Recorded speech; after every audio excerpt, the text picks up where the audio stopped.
வீட்டுக்குள்ளே பெண்ணை பூட்டி வைப்போம் என்ற விந்தை மனிதர் தலை கவிழ்ந்தார் என்ற வாசகத்திற்கிணங்க தன்னை இகழ்பவரை தலை கவிழ வைப்போம் என்று கெத்தாக அமர்ந்திருக்கும் யாதவா கல்லூரி பெண்களுக்கும் உலகத்தில் உள்ள ராஜ் தொலைக்காட்சி நேயர்களுக்கும் பெண்களுக்கும் மகளிர் தின நல்வாழ்த்துகள் கூறி மகிழ்கிறேன்.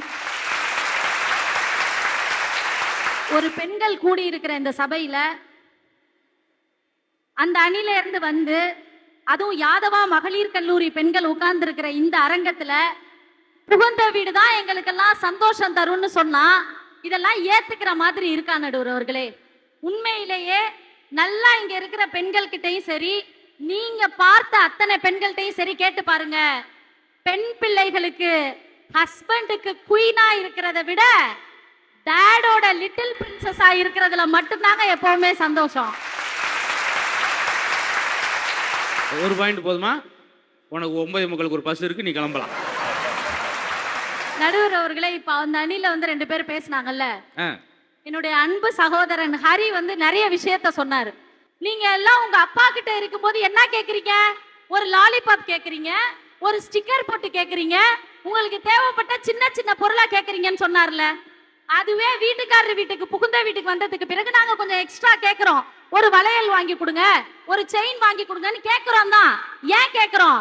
எங்க அப்பா எங்களை கல்யாணம் பண்ணி அவரு தங்கத்துக்கு மேல வைரத்துக்கு மேல மதிச்ச அவரோட பொண்ணை கொடுக்கும் போது வரதட்சணையா 10 பவுன் சேர்த்து போடுங்க, வரதட்சணையா 2 வளையல் சேர்த்து போடுங்கன்னு சொல்றீங்கல்ல. அதுக்காக தான் உங்ககிட்ட நாங்க வந்ததுக்கு பிறகு லாலிபாப்பும் ஸ்டிக்கர் போட்டும் கேட்காம எங்க அப்பா கிட்ட நீ புடுங்கிட்டு வந்ததை உங்ககிட்ட நாங்க புடுங்குவோம்னு சொல்லி காட்டுறோம். அப்பா அவங்க இருக்கட்டும், 8:45 உனக்கு ஒரு பஸ் இருக்கு, நீ கிளம்பு. நம்ம ஸ்கூல் முடிச்சுட்டு காலேஜுக்கு போறோம்னா நம்ம கொஞ்சம் அடுத்த லெவலுக்கு வந்திருப்போம். ஒரு வேலையில இருக்கும்போது மேனேஜரா இருக்கிறவரை அடுத்தது ஒரு அதை விட அடுத்த பொசிஷனுக்கு போகும்போது ஒரு தடவையும் சம்பளம் ஏறிக்கிட்டே போகும். இந்த புகுந்த வீட்டுக்குள்ள வந்து கன்வர்ஷன் நடக்குது, ப்ரமோஷன் நடக்குது. எங்களுக்கு எங்கேயாச்சும் ஒரு அங்கீகாரம் கிடைக்குதாங்க? கல்யாணம் பண்ணி வந்த புதுசுல என் வீட்டுக்காரரு 4000 ரூபாய்க்கு பட்டுப்புடவை எடுத்து கொடுத்தாரு நடுவர் அவர்களே. உங்களுக்கா? ஆமா. ஒரு குழந்தை பிறந்துச்சு, 4000 ரூபாய் பட்டுப்புடவை 1000 ரூபாய்க்கு மாறுனுச்சு. 2வது பையன் பிறந்தான், 1000 ரூபாய் பட்டுப்புடவை 500 ரூபாய்க்கு மாறுனுச்சு. அதனால குழந்தைய இனிமே பெத்துக்கல நடுவர் அவர்களே. இன்னும் கொஞ்சம் ஒரு வாட்டுக்கு -10 ரூபாய்க்கு ஒரு புடவை வாங்கிட்டு வந்து கொடுப்பார். இன்னும் கொஞ்சம் எனக்கு வயசு ஆகலாம், இன்னும் ஒரு 10 வருஷம் கழிச்சு எனக்கு 500 ரூபாய் புடவை 200 ரூபாயா மாறும். நாளைக்கு என் பிள்ளை சம்பாதிக்க ஆரம்பிச்சிருவான். சட்டப்படி பார்த்தா எனக்கு இப்ப நீங்க சொன்ன கணக்குப்படி 20,000 ரூபாய்க்கு பட்டு புடவையில வந்து நிக்கணும். ஆனா இன்னைக்கு கணக்குப்படி இன்னும் ஒரு 10 வருஷத்துல எனக்கு புடவையே கிடைக்காது. இவங்க சேலை எடுக்கிறதுக்காக கடைக்கு போறாங்க. இவங்க சேலை எடுக்கக்கூடிய கடைக்காரன் அவன் சட்டையை கிழிச்சிடறான். அதை கொடுங்க, சின்ன பூவா கொடுங்க, அதுல ஒரு 400 புடவை. ஒன்றும் ஒப்பலையே. பெரிய பூவா கொடுங்க, அதுல ஒரு 450 புடவை. அதனாலதான் கடைன்னு அடிச்சுட்டு கடல்னு போட்டிருப்பாங்க. ஏன்னா உள்ள இருந்து நீச்சல் அடிச்சுக்கிட்டு இருப்பேன். அந்த அம்மா இத்தனையும் எடுக்காம பக்கத்துல ஒரு அம்மா கட்டியிருக்கோம், இந்த இது மாதிரியே கொடுங்க அப்படின்னு அந்த அம்மா 1000 செலவு பண்ணி உங்க புகுந்த வீட்டுல எங்களுக்கு வாங்கி கொடுக்கிற பட்டுப்புடவையை விட எங்க அப்பா எங்களை கேட்காமலே 300 ரூபாய்க்கு எடுத்துட்டு வந்து கொடுத்த சுடிதாரோட அழகு என்னன்னு தெரியுமா உங்களுக்கு? அதோட வாசம் என்னன்னு தெரியுமா உங்களுக்கு? இன்னொன்னு தம்பி சொன்னாப்ல, நீங்க எல்லாம் டூர் போவீங்களே, கல்யாணத்துக்கு முன்னாடி புகுந்த வீட்டுக்கு வர்றதுக்கு முன்னாடி பிறந்த வீட்டுல இருந்து டூர் போன சரித்திரம் இருக்கான்னு கேட்டாப்ல. நான்லாம் மதுரை மீனாட்சி அம்மன் கோயிலுக்கு 10th படிக்கும் போது என் ஃப்ரெண்ட்ஸோட வந்தது நடுவர் அவர்களே. எங்க வீட்டு பக்கத்து வீட்டுல இருக்கிற மாரியம்மன் கோயிலுக்கு கூட என் வீட்டுக்காரர் என்னை அழைச்சிட்டு போனது இல்ல. நான் மட்டும் இல்லைங்க, பல பெண்களோட வாழ்க்கையே அப்படிதான் இருக்கு. அடுத்தது எங்க அன்னபாரதி அக்கா வந்து சொன்னாங்க, திருமதிங்கிறது எவ்வளவு பெரிய பட்டம் தெரியுமா? திருமதிங்கிறது கல்யாணத்துக்கு முன்னாடி உங்களுக்கு எல்லாம் பேரு செல்வி, கல்யாணத்துக்கு பிறகு உங்களுக்கு எல்லாம் பட்டம் திருமதி. நடுவர் அவர்களே, சத்தியமா சொல்றேன், அது பட்டம் கிடையாது, அது ஒரு திட்டம். ஓ, நீங்க நல்லா அந்த வார்த்தையை கவனிச்சு பாருங்க. திருமதின்னு இருக்கும். திருன்னு யார சொல்லுவோம்? ஒவ்வொரு ஆணுக்கு முன்னாடியும் திருன்னு பேரு போடுவோம். இப்ப திரு ஹரிபாலகிருஷ்ணன், எங்க சாரு பேரு திரு சரவணன் சொல்லுவோம். இந்த மாதிரி திருன்னு வெறுவா இருக்கிற ஆம்பளைங்க ஃபுல்லா நாங்க மதிக்கணுமா, அதுக்காக திட்டம் போட்டு வச்சதுதான் இந்த திருமதிங்கிற பேரு. நான் இவ்வளவு நாளா திருன்றத அர்த்தம் புரியாம இருந்தேன், இன்னைக்கு கண்டுபிடிச்சிட்டேன். அங்க ஒரு ஆள் உட்காந்து திரு திருன்னு முழிச்சுக்கிட்டே இருக்காரு. இப்ப எங்க வீட்ல, அதாவது எங்க அம்மா வீட்ல இருக்கும்போது நாங்க எத்தனையோ தப்பு பண்ணிருக்கோம், எவ்வளவோ நாங்க சேட்டை பண்ணிருக்கோம். ஆனா எந்த அம்மாவாது எந்த அப்பாவாது வீட்டை விட்டு வெளியே போன்னு எங்களை துரத்தி விட்டுருக்காங்களா? 1000 பிரச்சனை நடந்தாலும் வீட்டுக்குள்ள வச்சு சமாளிச்சுக்கிட்டு என் பொண்ணு கொஞ்சம் சேட்டை, என் பொண்ணு கொஞ்சம் அப்படி இப்படிதான் பண்ணுன்னு தான் கொஞ்சம் இருக்காங்க. ஆனா கல்யாணம் பண்ணி 3வது நாளே என் மாமியார் என்னை வீட்டை விட்டு வெளில அனுப்புறாங்க. ஏன்? கல்யாணம் பண்ணி 3வது நாளே வீட்டை விட்டு வெளியே போன்னு என் மாமியார் சொல்றாங்க. சார், நான் என்ன சார் தப்பு பண்ணேன்? என்னை பார்க்கும் போது தப்பு பண்ற மாதிரி தெரியுதா நடுவர் அவர்களே? உண்மையிலே எங்க பிறந்த வீட்டுல இருந்து புகுந்த வீட்டுக்கு உண்மையிலே இந்த புகுந்த வீடுங்கிற வார்த்தையை கேட்டாலே ஒரு அலர்ஜி ஆகுது நடுவர் அவர்களே. எங்க ஐயா சொன்ன மாதிரி பாம்பு உள்ள புகுந்தது, மாடு உள்ள புகுந்தது, நரி உள்ள புகுந்ததுன்னு மிருகத்தை மட்டும்தான் பூந்துச்சும்பாங்க. எங்களெல்லாம் பார்க்கும் போது உங்களுக்கு மனுஷங்க மாதிரி இருக்கா இல்ல மிருகம் மாதிரி இருக்கா? ஒரு பொண்ணு வீட்டுக்குள்ள வர்றான்னா வந்தாங்கன்னு சொல்லுங்க, அது என்ன புகுந்தா? உண்மையிலே இந்த புகுந்த வீட்டுல போறதுக்கு முன்னாடி எங்க பிறந்த வீட்டுல சொல்லி அனுப்புனாங்க, இந்த பாரு, போன உடனே மாமியாரோட எல்லாம் வாக்குவாதம் பண்ணக்கூடாது, மாமியார் சொல்றத மதிக்கணும், அத்தனை வருஷமா அந்த வீட்டை கட்டி காத்த உன் மாமியாருக்கு எந்த குறையும் இல்லாம நீ நடந்துக்கணும்னு சொல்லி கொடுத்தாங்க. இத நான் கடைபிடிச்சது என்னோட தப்பா நடுவர் அவர்களே? இல்லையே. இத்தனை வருஷமா அந்த சமையலறைய பார்த்து பார்த்து நடத்தின என் மாமியாரோட உரிமையை பறிச்சிடக்கூடாதுன்னு கல்யாணம் பண்ண அன்னைக்கு, இனிமே நான் சமைக்க மாட்டேன் அத்தை, நீங்களே இந்த சமையலை பாத்துக்கங்கன்னு சொன்னேன். இது தப்பா? அந்த வீட்டெல்லாம் என் நாத்தனார் இத்தனை வருஷமா கூட்டி பெருக்கி சுத்தமா வச்சிருந்தாங்க, அந்த பாத்திரத்தெல்லாம் அவங்க ஆசை ஆசையா கழுவுனாங்க, அந்த உரிமையை போய் நான் பறிச்சுக்கலாமா? போன உடனே இத்தனை வருஷமா எப்படி நீ வீட்டை பெருக்கினியோ, இத்தனை வருஷமா எப்படி நீ பாத்திரம் கழுவுனியோ, இதே மாதிரி நீ கழுவிட்டு காலப்புறா இருமான்னு சொன்னேன். இது தப்பா நடுவர் அவர்களே? இது தப்பு இல்லம்மா, உன்னை பட்டிமன்றத்துக்கு கூட்டு வந்ததாம ஏன் தப்பு? இதுக்காக வீட்டை விட்டு வெளியே போன்னு சொல்றாங்க. இதே மாதிரி எங்க பிறந்த வீட்டுல என்னைக்காச்சும் ஒரு நாள் சொல்லியிருக்காங்களா? நான் நினைச்ச நேரம் தூங்குவேன் நடுவர் அவர்களே, நினைச்ச நேரம் எழுந்திருப்பேன், நினைச்ச நேரம் சாப்பிடுவேன், நினைச்ச நேரம் எப்படி எல்லாம் தோணுச்சோ அப்படியெல்லாம் இருப்பேன். புகுந்த வீட்டுல வந்து இந்த சுதந்திரம் எங்கேயாச்சும் இருக்குமா? விடிய காலம் 12 மணிக்கு எழுப்ப சொல்றாங்க என் மாமியார் என்னைய. விடிய காலம் 12 மணிக்கா? விடிய காலம் 11 மணிக்கு.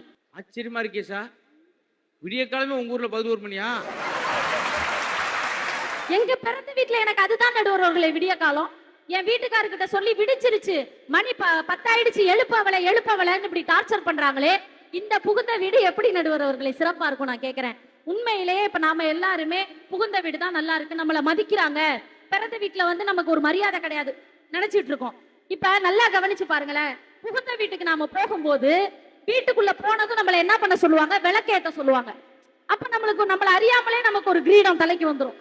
ஆஹா, ஒரு வீட்டோட ஒளி விளக்கு இனிமே நாம தாண்டா, நாம அந்த வீட்டை போய் அந்த வீட்டுக்கு ஒரு ஒளி கொடுப்போம் அப்படின்ட்டு நம்மள விளக்கேத்த சொல்றாங்கல்ல, அது உண்மையிலேயே நம்ம மேல உள்ள மரியாதையிலயோ இல்ல நம்மள ஏதோ பெருசா மதிச்செல்லாம் கிடையாது. நல்லா தெரிஞ்சுக்காங்க, நாளைக்கு எல்லார் வீட்லயும் விளக்கேத்த சொல்லுவாங்க.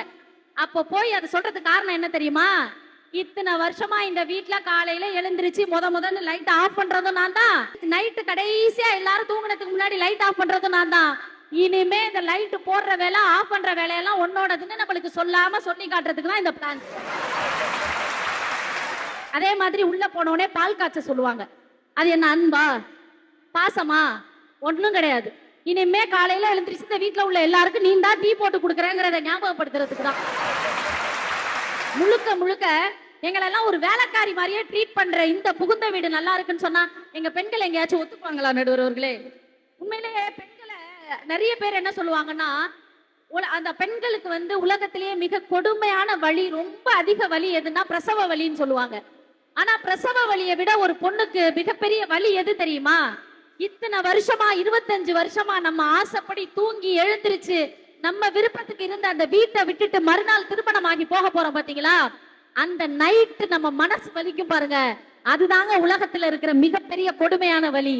நாளைக்கு இன்னொரு வீட்டுக்கு போக போறோம், அந்த வீட்டுல தூக்கம் வருமோ வராதோன்னு தெரியாது, அத்தனை நாளா நம்ம அம்மா கூட படுத்திருந்தா மட்டும்தான் நமக்கு தூக்கம் வந்திருக்கும். நாளைக்கு போய் இன்னொரு வீட்டுல எப்படி இருக்குமோன்னு தெரியாம அந்த உள்ள கடந்து பதப்பதைக்கும் பாத்தீங்களா, அதுதாங்க பெரிய வலி. நேத்து வரைக்கும் நம்ம வீடுன்னு சொல்லிட்டு இருந்த அம்மா நாம பூத்த வீட்டுக்கு போனதுக்கு பிறகு போன் பண்ணும்போது கேட்பாங்க, உங்க வீட்டுல எல்லாரும் நல்லா இருக்காங்களான்னு கேட்பாங்க பாருங்க. நேத்து வரைக்கும் நம்ம வீடா இருந்துச்சு, ஒரே ஒரு நாள்ல உங்க வீடு ஆக்கிட்டாங்களே, இந்த பிரிவை கொடுத்த இந்த புகுந்த வீடாங்க நல்லா இருக்கு நீங்க சொல்றீங்க. வெளிநாட்டுல இருக்கவங்கள்ட்ட கேளுங்களேன், வெளிநாட்டுல அவ்வளோ சம்பாதிப்பாங்க, அவ்வளோ காசு வச்சிருப்பாங்க, ஆனா வெளிநாட்டுல இருக்கிற வாழ்க்கையா நல்லா இருக்குன்னு கேட்டீங்கன்னா என் சொந்த ஊர்ல நிம்மதியா போய் தூங்குனாதான்டா எனக்கு சந்தோஷமா, பாத்தீங்களா? அதே மாதிரிதாங்க பிறந்த வீடு. எவ்வளவுதான் வசதி வாய்ப்பு நமக்கு கொடுத்தாலும் நிம்மதி சந்தோஷம்லாம் நாம பிறந்த வீட்டுல தான் நமக்கு கிடைக்குமே தவிர இங்க ஒரு காலமும் கிடைக்காது. செல்லமா இருந்தா அது நம்ம பிறந்த வீடு, தொல்லையா இருந்தா அதுதான் நம்ம புகுந்த வீடு. நாம சொல்றத 4 பேர் கேட்டா அது நம்ம பிறந்த வீடு. 4 பேர் சொல்றத கேட்டுட்டு நாம நடந்துக்கிட்டோம்னா அதுதான் புகுந்த வீடு. வலிக்கலனாலும் அம்மா அடிப்பாங்க, அப்பா அடிப்பாங்க. வலிக்கலனாலும் நம்மளுக்காக 4 பேர் கேட்க இருக்காங்கன்னு நினைச்சு வலிக்கலனாலும் வலிச்ச மாதிரி நடிப்போம். அது நம்ம பிறந்த வீட்டுல. இங்க அவ்வளோ கஷ்டம் இருக்கும், வலிக்கும். ஆனாலும் 4 பேருக்காக வலிக்காத மாதிரியே நடிக்கணும் பாருங்க, அதுதாங்க புகுந்த வீடு. உறவுகள் நாமளை கொண்டாடும், அது பிறந்த வீட்டுல. இங்க நாம உறவுகளை கொண்டாடணும். ஒருத்தவங்க வீட்டுக்குள்ள வரும்போது நாம ஏதோ ஒரு மன உளைச்சல்ல கூப்பிடாம விட்டுட்டோம்னா, மதிக்காதவ வீட்டுக்கு நான் எதுக்கு வர்றேன்னு இந்த உறவு ஃபுல்லா நம்மள குத்தி காட்டும். நாம வீட்டுல நம்ம கெத்தா படுத்திருக்கும் போது இப்படி யாராச்சும் கேட்க முடியுமா? என்னைக்குமே எங்க வீடுன்னு பெண்கள் உரிமை கொண்டாடுற வீடு பிறந்த வீடு தான் நடுவர்களே. பிறந்த வீடு சிரிப்போடையும் சிறப்போடையும் இருக்கும். ஆனா இந்த புகுந்த வீடு இருக்குல்ல, பொறுப்போடையும் வெறுப்போடையும் தான் நம்ம காலத்தை கழிக்கணும்னு சொன்னா அதானங்க உண்மை. இப்ப நம்ம புகுந்த வீட்டுல இருந்து பிறந்த வீட்டுக்கு போறோம்ல, அங்க நமக்கு எந்த இதுமே கிடையாது. நம்ம மாமியார் சொல்லி அனுப்புறாங்களா, இங்க பாரு உங்க பிறந்த வீட்டுக்கு போற, உங்க அம்மா வீட்டுக்கு போற, அங்க போய் ஒழுங்கா நடந்துக்கணும், யாரும் எதுவும் சொல்ற மாதிரி நடந்துக்க கூடாது, இப்படி எல்லாம் நம்மள்ட்ட கண்டிஷன் போடுறாங்களா? கிடையாது இல்ல. ஆனா நம்ம பிறந்த வீட்டுல இருந்து புகுந்த வீட்டுக்கு போகும்போது மட்டும் நம்ம அம்மா ஏன் நம்மளுக்கு 1008 கண்டிஷன்ஸ் போடுறாங்க? அங்க யாரையும் மனசு நோகாம நடந்துக்க, யாரையும் எதிர்த்து பேசாத, யார் சொல்றதையும் தட்டாத அப்படின்னு 1000 கண்டிஷன்ஸ் ஏன் தெரியுமா போடுறாங்க? நாம எவ்வளவு தப்பு செஞ்சாலும் அனுசரிச்சு போறதுக்கு 1000 சொந்தங்கள் நம்ம பிறந்த வீட்டுல இருக்கு. நாம தப்பே செய்யலனாலும் நம்ம குறை சொல்றதுக்குன்னே அந்த புகுந்த வீட்டுல 4 பேர் இருக்காங்க. அதனால பார்த்து நிதானமா இருந்துக்க நம்ம அம்மா அப்பா நம்மள சொல்றாங்கன்னா, அப்படி நம்மளை குறை கண்டுபிடிக்கிறதுக்காகவே படைக்கப்பட்டதுதான் இந்த புகுந்த வீடு நடுவர்களே.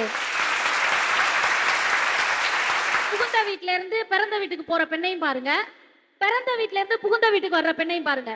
புகுந்த வீட்டுல இருந்து பிறந்த வீட்டுக்கு போற பொண்ணு வெறும் கையை வீசிக்கிட்டு ஒரு தலை கூட சீவ மாட்டா, அவ பாட்டுக்கு போயிட்டு இருப்பான். ஆனா பிறந்த வீட்டுல இருந்து புகுந்த வீட்டுக்கு வர்ற பொண்ணை பாருங்க, ஒரு கட்டப்பை கையில இருக்கும், ஒரு கட்டப்பை பெரிய பையனோட கையில இருக்கும். அப்பா கொண்டு வந்து அப்படி மகாராணி மாதிரி ஏத்தி விடுவார்.